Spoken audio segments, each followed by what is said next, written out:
Hello students, welcome to Utkarsh classes. मेरा नाम है डॉक्टर रौनक बाड़मेरा, आप लोगों की बायोलॉजी मेंटर बच्चों संजीवनी सीरीज के अंदर हम लोग बात करने वाले हैं एक बहुत ही इंपॉर्टेंट टॉपिक है जिसका नाम है पार्चुरेशन एंड लैक्टेशन। चलो मतलब समझते हैं दोनों ही शब्दों का और क्या क्या इवेंट्स इसके अंदर देखने को मिलते हैं उसकी भी हम लोग बात करने वाले हैं। सबसे पहले अगर हम लोग बात करें पार्चुरेशन की, बच्चों 9 महीने का जेस्टेशन पीरियड खत्म होने के बाद में, यानी कि अगर मैं बात करूँ ह्यूमंस के अंदर, तो ह्यूमंस के अंदर जो मदर होती है वो अपने यूट्रस के अंदर अपने बेबी को 9 मंथ्स के लिए रखती हैं और वो 9 महीने खत्म होने के बाद में उस बच्चे की डिलीवरी हो जाती है। यानी कि पार्चुरेशन का क्लियरली मतलब होता है डिलीवरी ऑफ बेबी, बेबी का मदर के यूट्रस में से बाहर आ जाना। कब आता है बच्चों? तो ये एंड ऑफ 9 मंथ आता है, जो 9 महीने खत्म हो जाती है उसके बाद में। कुछ इंपॉर्टेंट पॉइंट्स जो है वो आप लोगों को पार्चुरेशन के लिए याद रखना है। सबसे पहली बात तो ये कि जब 9 मंथ का एंड होता है, एंड ऑफ द 9 मंथ, उस समय एस्ट्रोजन और प्रोजेस्टेरोन हार्मोन जो होते हैं वो पीक पर होते हैं, वो बहुत ज्यादा होते हैं। क्यों होते हैं इसके बारे में भी आप लोगों को बताऊंगी। साथ ही साथ ये याद रखना बच्चों कि ये न्यूरो एंडोक्राइन मैकेनिज्म होता है। इसका मतलब इसके अंदर न्यूरॉन्स तो काम करते ही हैं, साथ ही साथ एंडोक्राइन ग्लैंड जो है वो भी काम करते हैं। तो न्यूरो एंडोक्राइन मैकेनिज्म होता है पार्चुरेशन का पूरा process. End of the 9 month पे होता क्या है, क्या चेंजेस देखने को मिलते हैं जब 9 महीने खत्म होने वाले होते हैं। पहला बदलाव, जो बच्चा कुछ स्ट्रेट पोजीशन में होता है उसकी पोजीशन जो है वो चेंज हो जाती है, मतलब उसका सिर जो है वो अपसाइड से डाउन साइड में हो जाता है। तो पहला चीज तो ये देखने को मिलता है कि बेबी का हेड पोजीशन जो है वो डाउन हो जाता है। नेक्स्ट अगर हम लोग देखें कि जब ये बेबी की पोजीशन चेंज हो रही है, मतलब जैसे ही हेड डाउन आता है उस समय पर मदर के यूट्रस के पास में मैसेज जाता है। और क्या मैसेज जाता है बच्चों? कि पोस्टीरियर पिट्यूटरी को एक्टिवेट हो जाना चाहिए और पोस्टीरियर पिट्यूटरी को ऑक्सीटोसिन हार्मोन सिक्रीट आउट कर देना चाहिए। क्यों? तो यहाँ पर याद रखना ऑक्सीटोसिन हार्मोन जो है वो बहुत ज़्यादा इंपॉर्टेंट है, क्योंकि ये आगे जाकर के यूट्रस के अंदर कॉन्ट्रैक्शंस उत्पन्न करता है, कॉन्ट्रैक्शंस करवाता है, जिसकी वजह से बेबी का बर्थ होता है। तो हमने ये बोला कि जैसे ही बेबी का पोजीशन अपसाइड डाउन होता है, मदर के अंदर पोस्टीरियर पिट्यूटरी को मैसेज जाता है और वो कौन सा हार्मोन सिक्रेट करता है? बहुत इंपॉर्टेंट हार्मोन है स्टूडेंट्स, याद रखना है, ऑक्सीटोसिन हार्मोन। नेक्स्ट अगर हम लोग बात करें कि ऑक्सीटोसिन हार्मोन करता क्या है, तो यही ऑक्सीटोसिन हार्मोन जो है वो जाकर के क्या करेगा बच्चों? ये मायोमेट्रियम के स्मूथ मसल्स का कॉन्ट्रैक्शन करवाता है।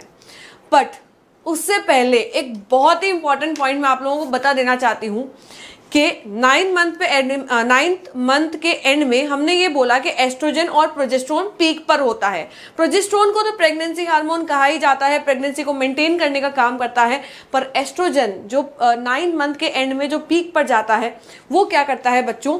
वो ऑक्सीटोसिन के रिसेप्टर्स को बढ़ा देता है। तो हमने ये बोला कि ऑक्सीटोसिन हार्मोन तो बन गया, पोस्टीरियर पिट्यूटरी ने बना दिया, बट उस हार्मोन को एक्सेप्ट करके यूट्रस के अंदर कॉन्ट्रैक्शंस करवाने वाला भी तो होना चाहिए ना। तो एस्ट्रोजन क्या करता है?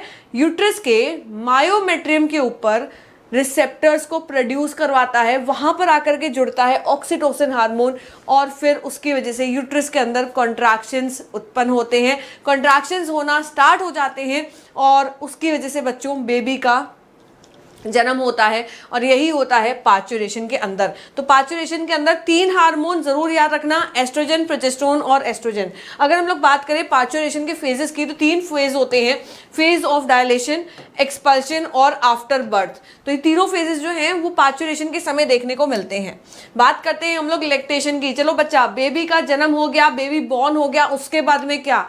बच्चा जो है वो अपनी मदर को मिल्क के ऊपर फीड करता है। उस मिल्क को किस तरीके से कंज्यूम करता है कि उसके अंदर सारी की सारी एनर्जी आ जाए, उसके अंदर सारी की सारी इम्यूनिटी आ जाए और वो बीमारियों से लड़ने की शक्ति जो है वो उस बेबी के अंदर आ जाए। तो लैक्टेशन क्या होता है? वो फेज होता है जिसमें एक बच्चा जो है वो मदर के मिल्क को फीड करता है, उसे कहा जाता है लैक्टेशन।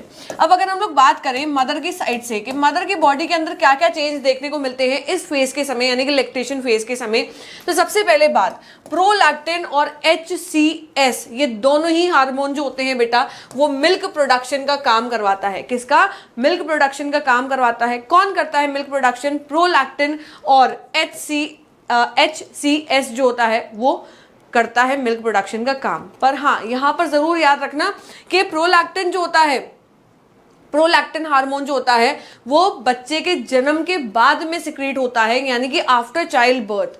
बट HCS जो हार्मोन होता है वो जेस्टेशन के समय पर ही सिक्रीट होता है। नेक्स्ट अगर हम लोग देखें लैक्टेशन के अंदर, तो पहला मिल्क जो मदर के द्वारा बनाया जाता है और जो बेबी के द्वारा फीड किया जाता है उसे कहा जाता है colostrum. So first milk is known as colostrum, जो पीले कलर का होता है, जिसके अंदर कैलोरीज बहुत ज़्यादा होती हैं, जिसमें प्रोटीन बहुत ज़्यादा होता है, जिसमें लैक्टोज ज़्यादा पाया जाता है, फैट बिल्कुल भी नहीं होता है, और साथ ही साथ IgA एंटीबॉडी होती हैं जो पैसिव इम्यूनिटी प्रोवाइड करती हैं। तो यहाँ पर आपको समझ में आ रहा होगा कि कोलेस्ट्रम जो है वो एक बच्चे के लिए कितना ज़रूरी होता है, मदर के द्वारा बनाया गया पहला मिल्क। सो ये सारी इंपॉर्टेंट पॉइंट्स हैं पार्चुरेशन को लेकर के और लैक्टेशन को लेकर के जो आपको अच्छे से याद रखनी है।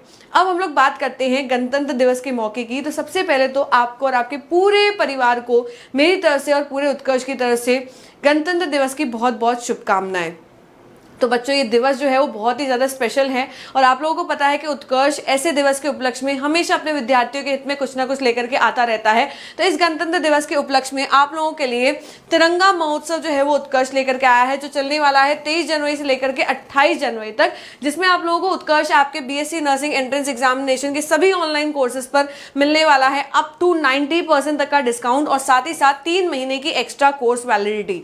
इतना ही नहीं, अगर आप लोगों ने कोर्स ऑलरेडी परचेस कर चुके हैं और उसकी वैलिडिटी को एक्सटेंड करना चाहते हैं, वैधता बढ़ाने चाहते हैं, तो आप लोगों को 10% का एक्स्ट्रा डिस्काउंट मिलने वाला है। अगर हम लोग कोर्सेज की बात करें कि कौन कौन से कोर्सेज अवेलेबल हैं, क्या क्या प्राइजेस रहने वाली है, तो बच्चों अगर आप लोग इस बार RUHS 2025 को टारगेट कर रहे हैं तो आरोग्य बैच जो है वो रहने वाला है, जो BSc nursing entrance target batch है, लाइव फ्रॉम स्टूडियो चलने वाला है। और अगर मैं बात करूं इसके अंदर जो प्राइम कोर्स है उसके प्राइस की, तो इसकी ऑफर प्राइस जो है वो 1300 रहने वाली है, और स्टैंडर्ड कोर्स की प्राइस जो है वो 800 रहने वाली है।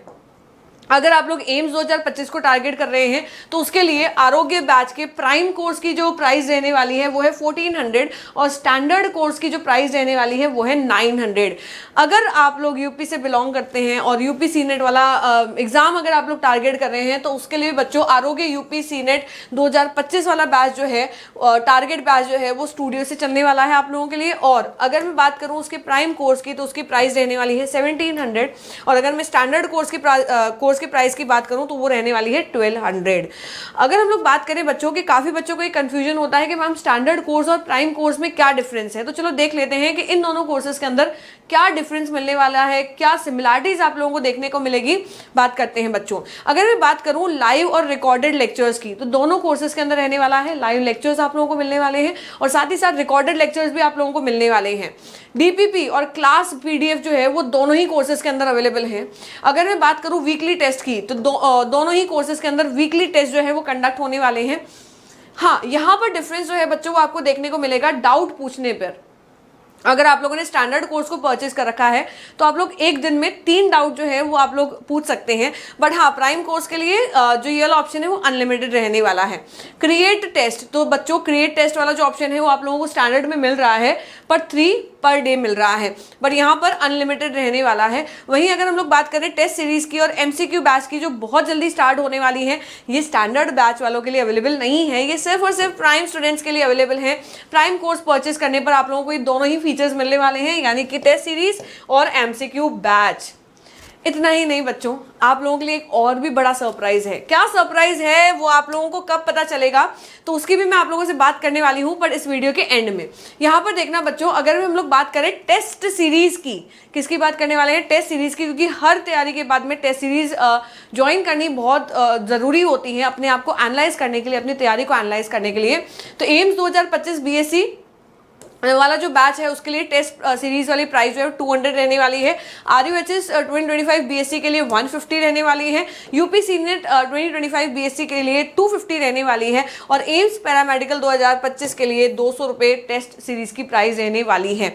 बिग सरप्राइज की अगर हम लोग बात करें बच्चों, तो बहुत बड़ा सरप्राइज जो है वो आप लोगों के लिए जल्दी आ रहा है। बहुत एक खास चीज़ जो है वो आप लोगों के लिए होने वाली है। कब होने वाली है, तो 27 जनवरी को शाम को 7 बजे आप लोगों के लिए ये बड़ा सरप्राइज जो है ना वो आ रहा है, जिसके लिए आप बहुत समय से इंतजार कर रहे थे।